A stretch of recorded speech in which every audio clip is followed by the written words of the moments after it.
Thank you very much. And she'll bring you up because you're a panelist. Hello, everyone. So as she said, I am Jocelyn, and I lead our 5G products communications here at Qualcomm, and I am very excited to have the privilege to be here with you during this session. In this next session, we're going to be discussing how 5G is transforming industries today. And we're going to do a deep dive into a variety of a lot of diverse use cases that we're seeing and how 5G is really transforming industries, whether that be subway travel or live sports, wind farms, the list goes on and on. And with that, I'm actually going to bring up a special guest. We have James Joyner joining us from GSMA Intelligence. Can you please help me welcome James to the stage?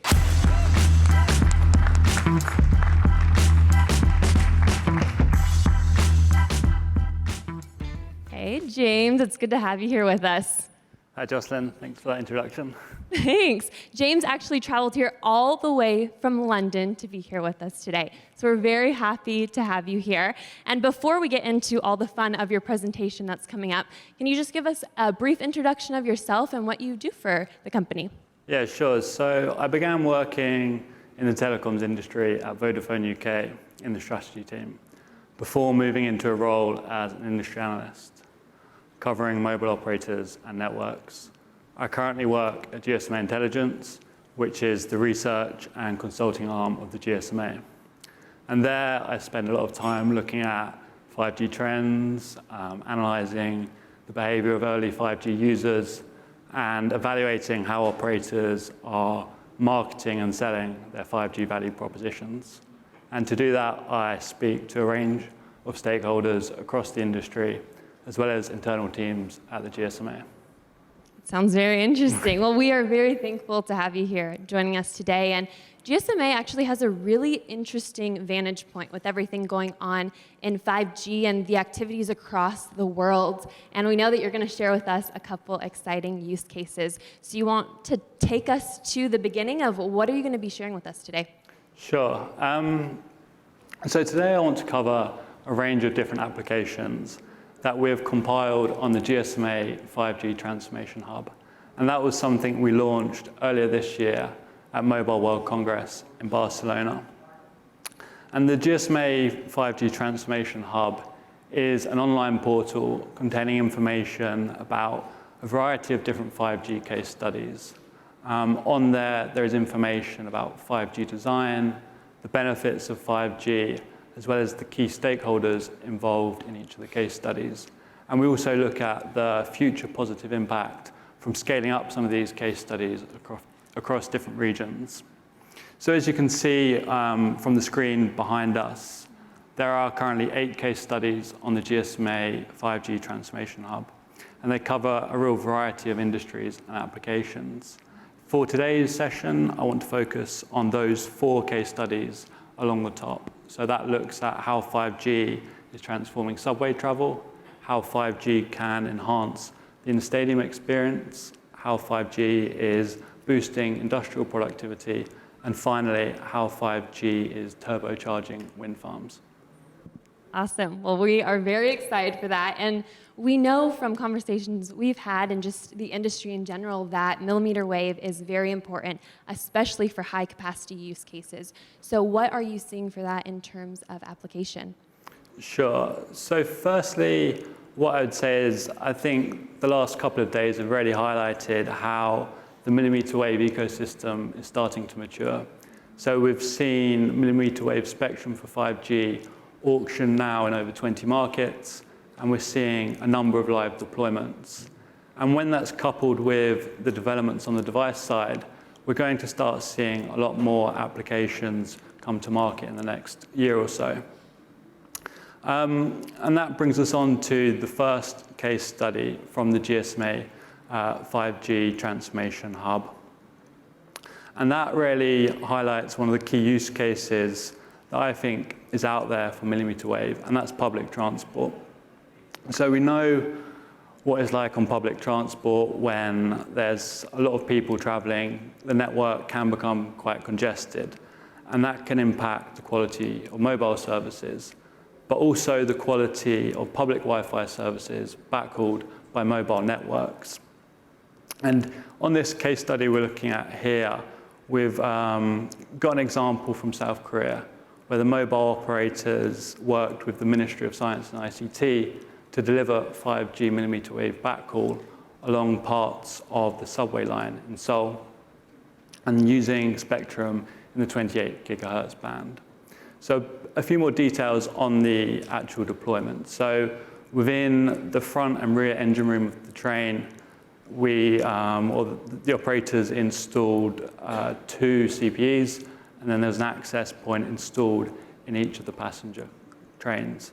And that delivered a real significant improvement in the speeds that passengers were receiving when using public Wi-Fi services. So we actually saw a 10-fold increase in speeds. And what that does, it enables the passengers to use a much broader range of services on their devices while traveling. And one of the key benefits there is that it can help governments meet targets around vehicle congestion reduction, and also meet emissions targets. And following the successful deployment, we're now seeing operators in South Korea deploy 5G millimeter wave networks across other subway lines in Seoul. And we'll soon see deployments, I think, in other high traffic areas in the country. Sounds like I need to make my way over there to check this out. You should. Another use case for millimeter wave that we hear lots of talk around is live sports. And during one of the earlier masterclasses, a representative of Verizon actually talked about that exact topic, how there's a correlation between millimeter wave and sports currently. How do you see millimeter wave playing out in live sports? Sure. So I think we've heard a lot about the challenges facing the sports industry in connecting with younger fans and changing demographics. And that's why it's so important to start experimenting with new technologies that can really enhance the in-stadium experience. So on the chart behind us there, this is a piece of work we've done at GSMA Intelligence, looking at different applications within the sports industry and plotting that against the kind of connectivity requirements. And if you look on the left-hand side there, you can see the types of applications that can be handled pretty comfortably by today's networks, things like posting comments on social media or listening to live commentary at a stadium. But then on the right-hand side, in turquoise, we start to highlight some of the use cases where the large channel bandwidths of millimeter wave spectrum can really start to have an impact. So examples there include things like 5G, enabling 360-degree cameras to be deployed pitch-side or court-side, and that opens up a number of use cases around virtual reality experiences for spectators at home. And of course, millimeter wave, as we heard in the previous presentation, can also start to have a real impact in stadiums. So we've heard a lot about applications like overlaying real-time data and statistics when spectators hold up their phones to the action. And that leads us on to another case study that we have on the 5G Transformation Hub. And that looks in a bit more detail about the role of millimeter wave in stadiums. And so we all know what it's like at a stadium when there's tens of thousands of people and the network can become quite congested. And some of those more demanding applications, like uploading video files to social media, become more difficult. So in this case study, we looked at how Verizon is deploying millimeter wave and edge computing at NFL stadiums. And when speaking to Verizon and putting this case study together, it became apparent that these are quite significant upgrades. So if we look at the Raymond James Stadium in Tampa Bay, for example, Verizon deployed an additional 70 miles of high-speed fiber, 300 small cells, and upgraded the distributed antenna system. And that really enables them to transform the in-stadium experience and allows spectators to access new services. So for instance, yesterday we heard about Verizon's multi-view service and how millimeter wave and edge computing is allowing spectators to view a variety of different camera angles whilst in the stadium. And that's something that just wouldn't be possible with that many people in the stadium without the combination of 5G mmWave and edge computing. And I think the other interesting thing is how the advanced connectivity solutions can enable venue owners to introduce new events and move into new areas and look at things like esports, where that kind of advanced connectivity is very needed. I love that. Being a big NFL fan myself, I'm ready for Jerry Jones to have that at AT&T Stadium. So we've talked a lot right now about millimeter wave, but we know that sub-6 is also important. So in terms of sub-6, what sort of applications are you seeing currently? Yeah, it's a good question. So we know that currently most 5G deployments have used mid-band spectrum. And that's really enabling a number of use cases to take place. And one area where we've seen a great deal of interest so far has been the manufacturing sector. So on the screen behind us there, we showcase a number of use cases for 5G in industrial manufacturing.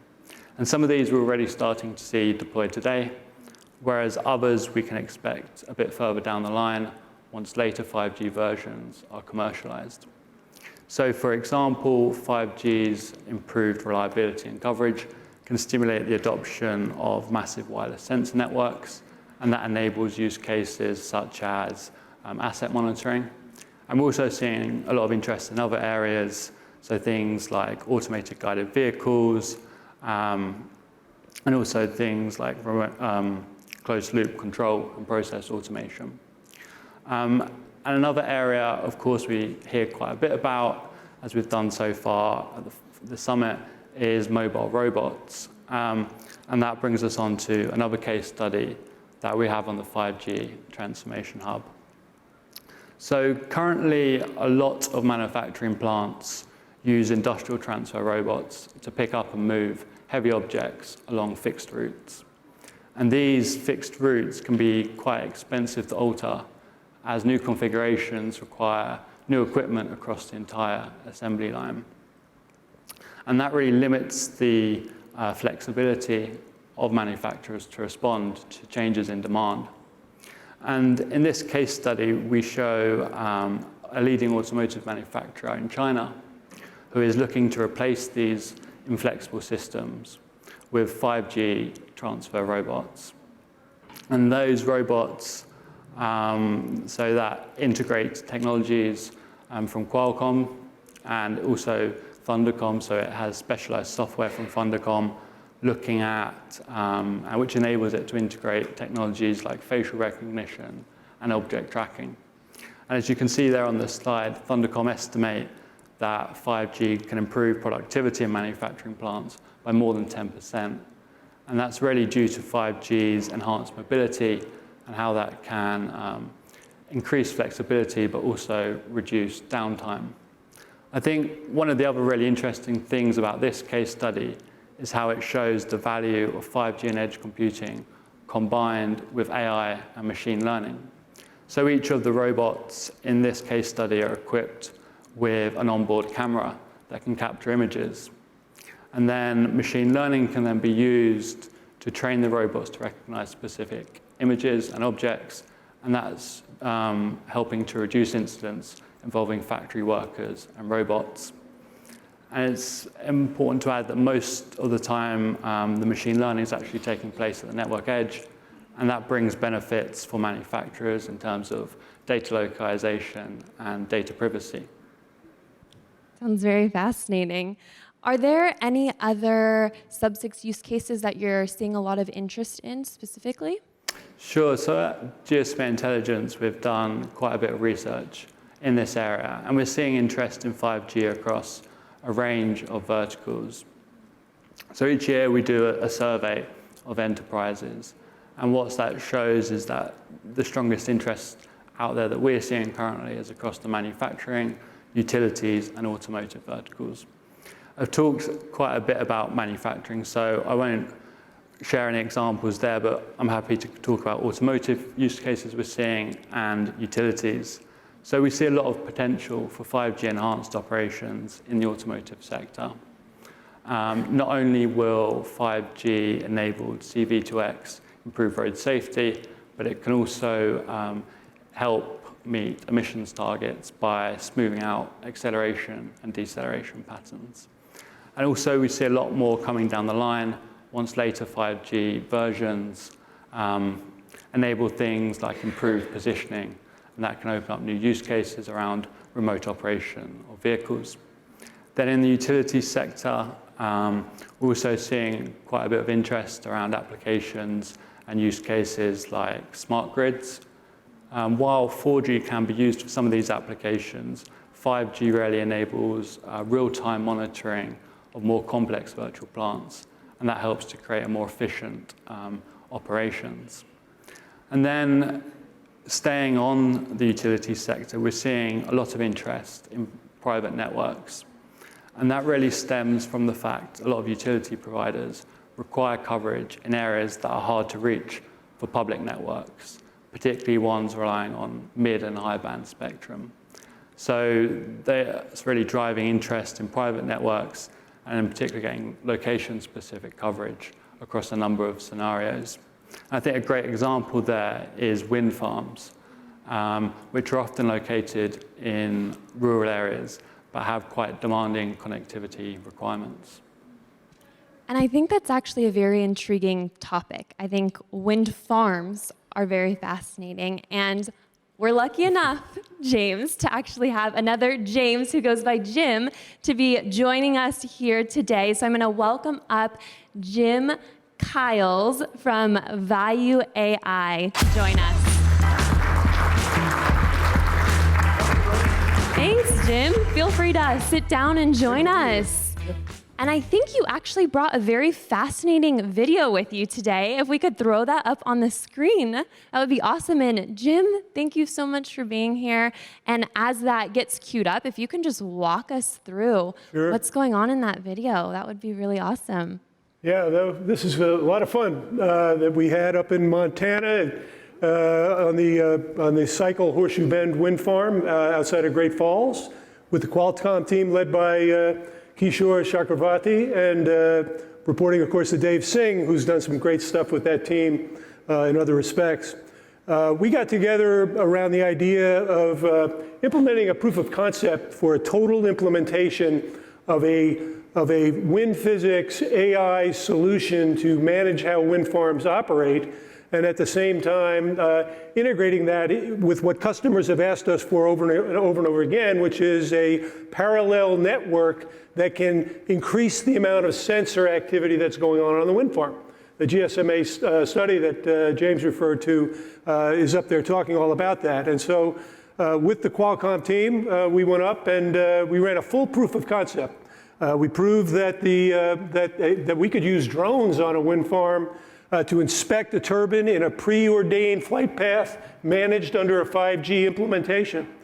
Then we also, using a connection to the wind farm VPN, we ran our simulation on the data that we collected from that wind farm, and then found a way to improve the performance of that wind farm. Because fundamentally, the use case for wind is all about increased power production, in this case, generally a 2 to 10% increase, but dramatically improvements in the capacity that a wind farm can take on.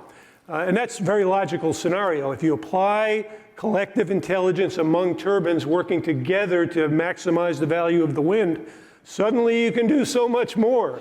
And the wind has been around since the 1600s, you know, and they tend to want to have the systems each deal with the wind individually. The new wave that Value's at the crest of is intelligent operations, including machine learning, and Qualcomm's helping us do that with this experiment. Thanks so much, Jim. I think I'm actually going to kick it over to James, and he has a handful of questions that he's going to ask you, and it should be a lively discussion. Let's go. Sure, thanks, Jocelyn. So it's really interesting there, Jim. I know you touched upon the case study that we've been working on and is out there to see on the 5G Transformation Hub. Could you maybe just talk us through that case study in a bit more detail, maybe talking about the challenges and the solution that you've developed and what results you've seen? Well, what we're seeing over and over again is this need for additional data. More data makes everything drive. We can't do AI solutions without more data. Wind farms, on the other hand, they want to operate. They don't want to shut down and plug in a new data system or figure out how you're going to get the SCADA out and come back and turn things off. So there's a need for a parallel network. We thought of a parallel network based on 5G, and then my friends at Qualcomm said, yeah, we do that. And so we got moving on that. And so what we've learned is that not only can we deploy a 5G network in remote locations, we can have that network take on any number of different sensors. What we foresee is long-term, wind farms having thousands of sensors on the wind farm, on the turbines, and forward of the wind farm in terms of predicting what's coming.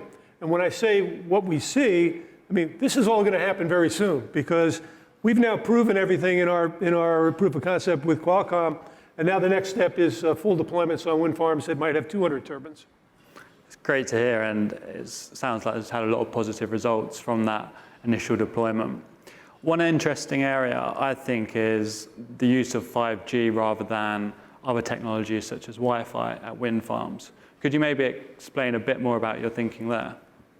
Yeah, so we looked into that very carefully because obviously the easiest thing to do would be to take the existing Ethernet cable network, plug in a Wi-Fi device, and see if we can operate. So the early tests with that showed that you couldn't get much of a signal to get the remote system working together.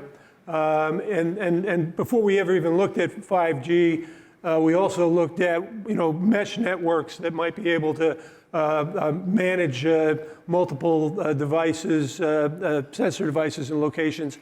And what we learned there was that there's limitation on the number per Wi-Fi system. And the other thing was that it was very, very difficult to manage all the IP addresses and the other without the intelligence on the network. Sure. So with 5G, we solve all of those problems. It sounds like 5G is really having an impact on that operation there.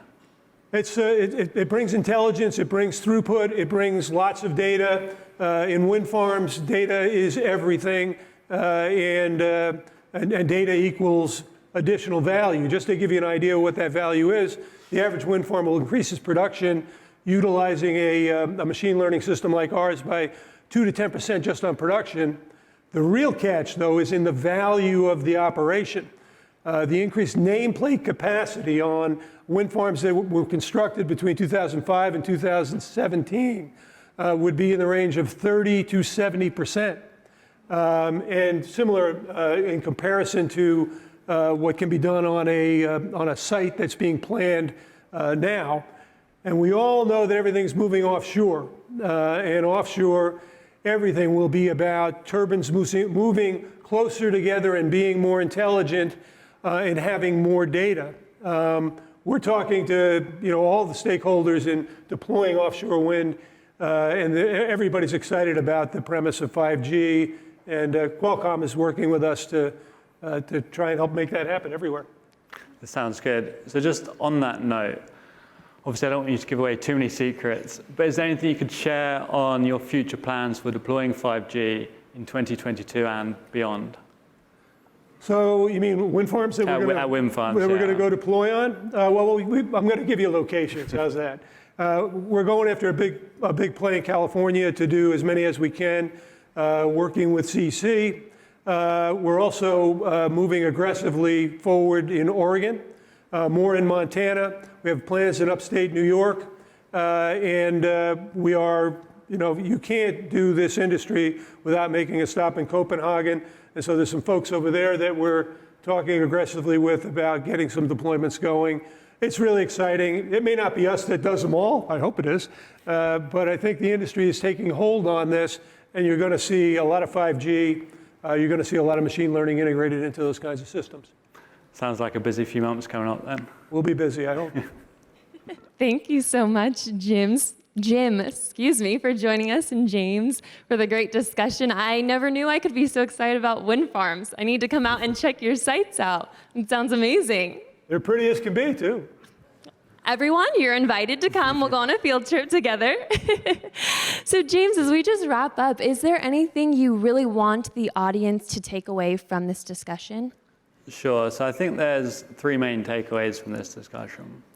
Firstly, I think all of the case studies that we've talked about today really show the value of partnerships in transforming and enabling 5G to fulfill its potential. So from a mobile operator perspective, partnerships are really important to gain a much deeper understanding of the specific challenges facing businesses across different industries. And that enables them to build domain expertise much more quickly than if they tried to build those competencies in-house. And as a result, they can get to market much more quickly with new services that take advantage of 5G's unique capabilities. The second key takeaway is that mmWave will continue play a growing role within delivering new 5G use cases. As I talked about at the start of this session, we're starting to see the mmWave ecosystem really mature with more spectrum auctions taking place and more devices coming to market. And so we can expect a number of new use cases, particularly in high traffic areas. And the last key takeaway would really be that it's important to remember that timing is key when it comes to understanding how 5G will transform different industries. So the use cases we've talked about today really show that 5G is adding value already to a lot of industries. But to unlock the full potential of 5G, we're going to need things like 5G standalone and future 5G releases to be commercialized. And that will really unlock a lot more innovation and a lot more new use cases once those capabilities come to market. And we'll, of course, be tracking that very carefully. And we can expect a lot more case studies on the 5G Transformation Hub over the next few months. Love the teaser. We look forward to seeing that. And we'll end it by saying thank you so much, James, for being here all the way from London. And Jim, we really appreciate you joining us. And to all of you in the audience, thank you so much for joining us for this session.